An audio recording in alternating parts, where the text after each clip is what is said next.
આકાશવાણી ભુજ સમાચાર વિભાગ રજૂ કરે છે 78માં સ્વાતંત્ર્ય પર્વની ગાંધીધામ ખાતે થયેલી જિલ્લા કક્ષાની ઉજવણીને આવરી લેતો રેડિયો અહેવાલ.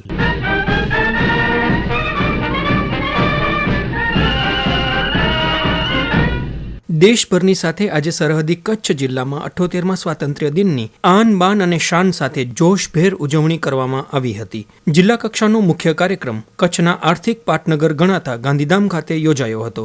રાજ્યના ઉદ્યોગ મંત્રી બલવંતસિંહ રાજપૂતે ગાંધીધામના રમતગમત સંકુલ ખાતે તિરંગાને સલામી આપીને 78માં સ્વાતંત્ર્ય પર્વની નાગરિકોને શુભેચ્છાઓ પાઠવી હતી. પોતાના પ્રાસંગિક ઉદ્બોધનમાં ઉદ્યોગ, લઘુ, સૂક્ષ્મ અને મધ્યમ ઉદ્યોગ, કુટીર, ખાદી અને ગ્રામોદ્યોગ, નાગરિક ઉડ્ડયન, શ્રમ અને રોજગાર મંત્રી બલવંતસિંહ રાજપૂતે દેશની આઝાદીમાં યોગદાન આપનાર સ્વાતંત્ર્ય સેનાનીઓ અને નામી અનામી શહીદોને યાદ કરી આ મહામૂલી આઝાદીનું જતન કરવું એ સૌ નાગરિકોની ફરજ છે તેમ જણાવ્યું હતું.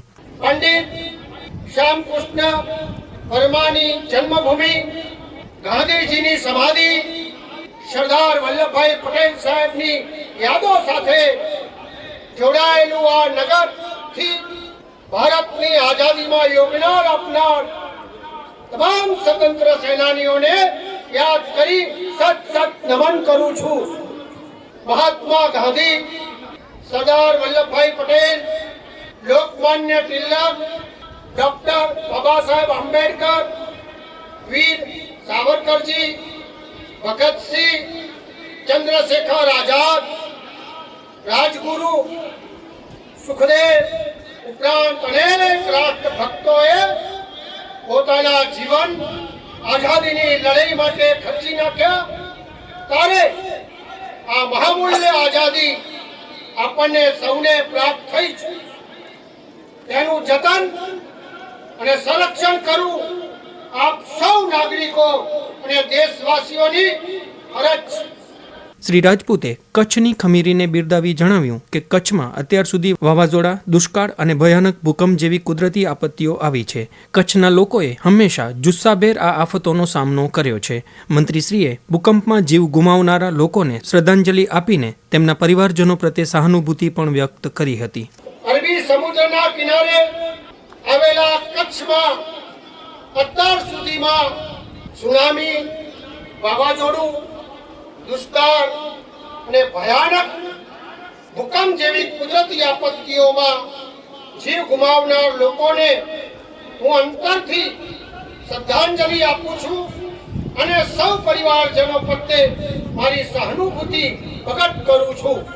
કચ્છની વિકાસ યાત્રાની વાત કરતા મંત્રીશ્રીએ ભૂકંપ બાદ કચ્છમાં થયેલો વિકાસ, નર્મદાનું પાણી આવવાથી કચ્છના લોકોના જીવનમાં આવેલ મહત્વપૂર્ણ પરિવર્તનો, રણોત્સવ, પતંગોત્સવ જેવા ઉત્સવો અને કચ્છી મહિલાઓની હસ્તકળાને કારણે પ્રવાસનના હબ તરીકે કચ્છની આગવી ઓળખ વગેરેનો ઉલ્લેખ કર્યો હતો. કચ્છ એટલે આદરણીય પ્રધાનમંત્રી નરેન્દ્રભાઈ મોદી સાહેબનો આ પસંદગીનો જિલ્લો. એમાં 2001ના ભૂકંપ બાદ તેમની દૂરદર્શી અને વિચારને પરિણામે આ જિલ્લાનો અદ્ભુત અને ઐતિહાસિક વિકાસ થયો છે. નર્મદાના પાણી આપવાથી ખારા અને સૂકા કચ્છ પ્રદેશના લોકોના જીવનમાં મહત્વપૂર્ણ પરિવર્તનો આવ્યા અને આ વિસ્તાર હરિયાળો બન્યો છે. રણ ઉત્સવ હોય, પતંગ ઉત્સવ જેવા ઉત્સવ હોય અને કચ્છી મહિલાઓના હસ્તકલાના કારણે પ્રવાસના હબ તરીકે આ જિલ્લાને સ્થાન પ્રાપ્ત થયું છે. રિન્યુએબલ એનર્જી ક્ષેત્રે કચ્છ વિશ્વમાં મુખ્ય કેન્દ્ર બની રહેશે તેવા વિશ્વાસ સાથે શ્રી રાજપૂતે જણાવ્યું કે સૌથી મોટો 30 ગીગાવોટનો સોલાર વિન્ડ એનર્જી પાર્ક કચ્છમાં આકાર લઈ રહ્યો છે, જે સમગ્ર વિશ્વમાં રિન્યુએબલના ક્ષેત્રને નવી દિશા આપશે. ભારતનો સૌથી મોટો 30 ગીગાવોટનો સોલાર વિન્ડ એનર્જી પાર્ક કચ્છમાં આકાર લઈ રહ્યો છે, જે સમગ્ર વિશ્વને એક રેકોર્ડ છે. કંડલા અને મુન્દ્રા બંદરોનો વિકાસ, જિલ્લામાં ઔદ્યોગિક મૂડીરોકાણ, હવાઈ માર્ગ, રેલ માર્ગની સુદૃઢ કનેક્ટિવિટી અને ગાંધીધામને મહાનગરપાલિકાનો દરજ્જો મળ્યાનો તેમણે ઉલ્લેખ કર્યો હતો. 406 કિલોમીટરના દરિયા કિનારા પર બે મુખ્ય બંદરો એ કંડલા, મુન્દ્રા તથા અન્ય 5 બંદરો દ્વારા આયાત અને નિકાસ થાય.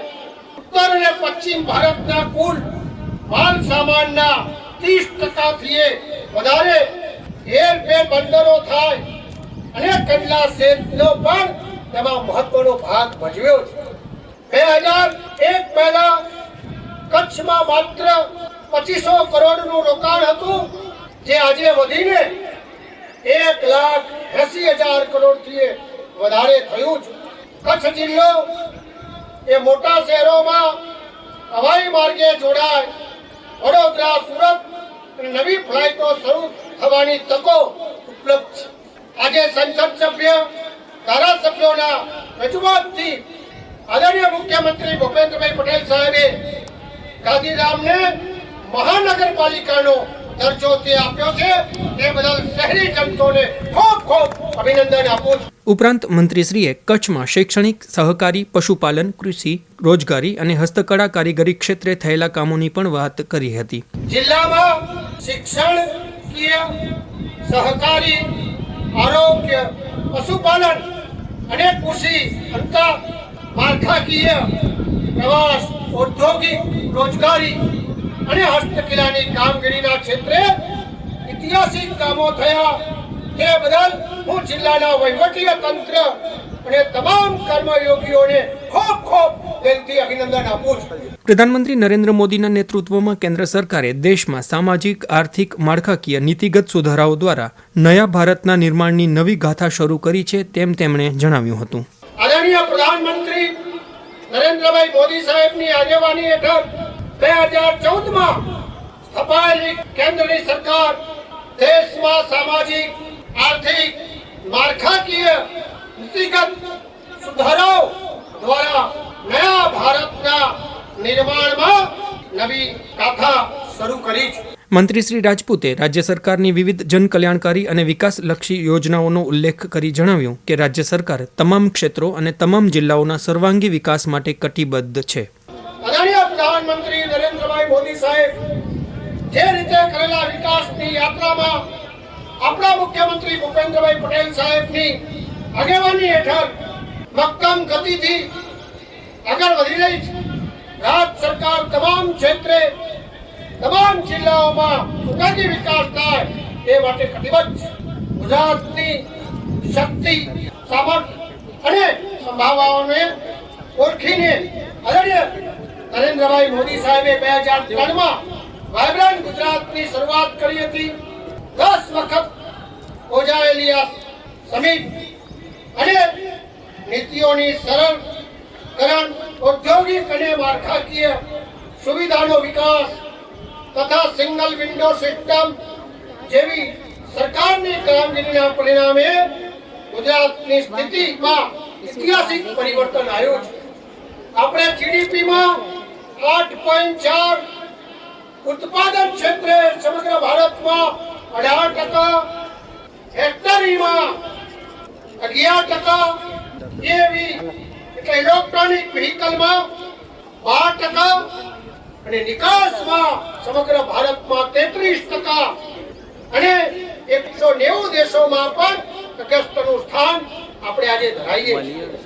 એના કારણે આજે ગુજરાતમાં સ્ટાર્ટઅપ રેન્કિંગમાં પ્રથમ, લોજિસ્ટિક રેન્કિંગમાં પ્રથમ, નિકાસની તૈયારીઓમાં પ્રથમ, વિદેશી પ્રવાસીઓમાં પ્રથમ, બિન પરંપરાગત ઉર્જામાં પ્રથમ, ઝેડ પ્રમાણેના પત્રકમાં પ્રથમ, સીધું વિદેશી મૂડીરોકાણમાં બીજા સ્થાને અને વેપારની સરળતાના પણ આપણે બીજું સ્થાન ધરાવીએ છીએ. સરકાર એ ગુજરાતમાં વાયરન ડિસ્ટ્રિક્ટના હેઠળ 32 જિલ્લાઓમાં યોજાયેલા કાર્યક્રમોમાં 2600 થી વધુ એમઓ થયા અને તેમાં 45,000 કરોડથી વધારે મૂડીરોકાણ અને 1.5 લાખ લોકોને રોજગારીનું સર્જન થયું છે. કચ્છ હંમેશા વિકાસથી ધમધમતું રહેશે તેવા વિશ્વાસ સાથે ઉદ્યોગ મંત્રી બલવંતસિંહ રાજપૂતે જણાવ્યું કે સાંસ્કૃતિક, ધાર્મિક, પ્રવાસન અને વ્યાપાર કેન્દ્રો ધરાવતા કચ્છની ધરતીમાં ઘણી ઉર્જા અને સાહસ છે. એક તરફ દરિયો, એક તરફ રણ, એક તરફ પુરાતન સંસ્કૃતિ, એક તરફ અદ્યતન સાંસ્કૃતિક, ધાર્મિક, પ્રવાસ અને વેપાર કેન્દ્રોમાં કચ્છની ધરતી ઘણી ઉર્જા અને સાહસ છે. તેને ઓળખી આપ સૌએ વિકસિત ગુજરાતના વિકસિત ભારત બનવાના કટિબદ્ધ થઈએ. કોઈપણ પ્રકારના ભેદભાવ રહિત સમતોલ વિકાસ સાથેના નવા ભારતનું નિર્માણ કરવા સૌ કટિબદ્ધ બનીએ એવી અભિલાષા સાથે સૌ નાગરિકોને ઉદ્યોગ મંત્રીએ સ્વાતંત્ર્ય પર્વની શુભકામનાઓ પાઠવી હતી. આ સમગ્ર દુનિયામાં ભારતને હકામત વાતાવરણ છે. સૌની નજર ભારત પર છે ત્યારે ભારતની નીતિ, નિષ્ઠા, નિશ્ચય, નિર્ણય અને રોકાણ ભારતની પ્રગતિનો આધાર બનાવીએ. કોઈ પણ પ્રકારનો ભેદભાવ રહિત સમતોલ વિકાસ થાય, નયા ભારત, વિશ્વ ભારતનું નિર્માણ કરવું સૌ કટિબદ્ધ બનીએ એવી અભિલાષા સાથે આજના દિવસે ફરીથી આપ સૌને શુભકામનાઓ સાથે મારી વાત પૂર્ણ કરું છું. આ પહેલા મંત્રીશ્રીએ પોલીસ વિભાગ દ્વારા આયોજિત પરેડનું નિરીક્ષણ કરીને અભિવાદન ઝીલ્યું હતું. આ પ્રસંગે યોજાયેલ સાંસ્કૃતિક કાર્યક્રમમાં જિલ્લાની વિવિધ શાળાઓના બાળકો દ્વારા રજૂ કરાયેલી વિવિધ કૃતિઓ નિહાળીને સૌ મંત્રમુગ્ધ બન્યા હતા. इस मिट्टी का आदर मुझ में, मैं देशभक्त भी करूं.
મંત્રી શ્રી બલવંતસિંહ રાજપૂતે ગાંધીધામ તાલુકાના વિકાસ માટે 25 લાખ રૂપિયાનો ચેક જિલ્લા કલેક્ટર અમિત અરોરાને એનાયત કર્યો હતો.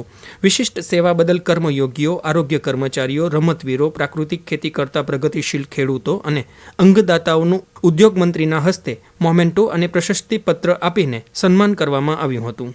આ પ્રસંગે કચ્છ મોરબીના સાંસદ વિનોદ ચાવડા, જિલ્લા પંચાયત પ્રમુખ જનકસિંહ જાડેજા, જિલ્લાના ધારાસભ્યો સહિતના પદાધિકારીઓ, અધિકારીઓ, શાળાના વિદ્યાર્થીઓ અને શહેરીજનો મોટી સંખ્યામાં ઉપસ્થિત રહ્યા હતા.